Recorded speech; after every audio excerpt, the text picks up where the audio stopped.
লোকটা সেই 7 সকালে বেরিয়েছে, এখনো বাড়ি আসলো না।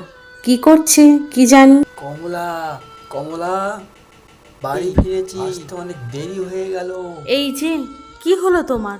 সেই 7 সকালে বেরিয়েছো আর এখন আসছো? না, তার মানে মহাজন পয়সা দিতে দেরি করলো তো তাই। তা তুমি বাজার টাজার কিছু করেছো? হ্যাঁ, করেছি। এই এই তো এই নাও।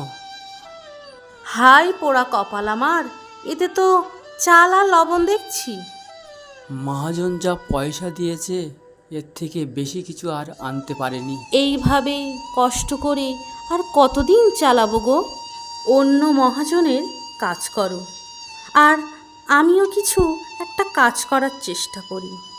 দুইজন মিলে ভালোভাবে সংসার চালাবো। তারা দুজনে খাওয়া দাওয়া করে ঘুমিয়ে পড়ে। পরের দিন সকালে লোকটি কাজের উদ্দেশ্যে রওনা দিল। কাজে যাই। কমলা, ব্যাগটা দাও তো দেখি। বাকি পয়সাগুলো পাওনা আছে মহাজনের কাছে। আজ যদি দেয় তাহলে বাজারটা ভালো করেই করতে পারবো।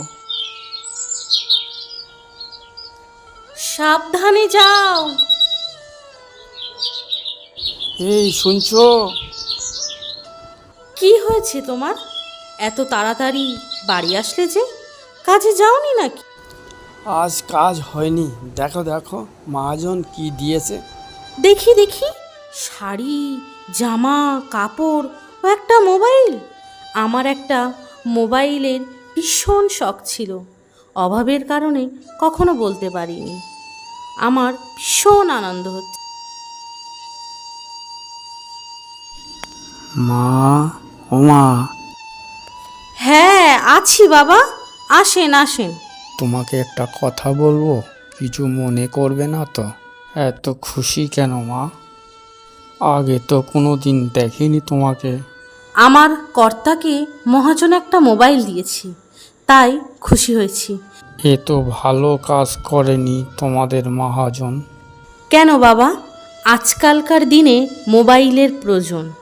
এই মোবাইল জানো মানুষকে পঙ্গু করে দেয়, আর একদিকে মানুষের জীবনে বিশাল কিছু করে দেয়। আর যদি তুমি ভালো দিক নিতে পারো তাহলে তুমি জীবনে বিশাল কিছু করতে পারবে। তোমার ভিতরে যদি 3টি গুণ থাকে তাহলে সম্ভব। আর যদি না পারো তুমি সারা জীবন গরিব হয়ে থাকবে এবং শেষ হয়ে যাবে। তুমি তুমি জীবনে উন্নতি করতে পারবে এবং কোটিপতি হতে পারবে। তা কি করে? আজ অনেক দেরি হয়ে গেছে, অন্যদিন এসে বলবো তোমাকে।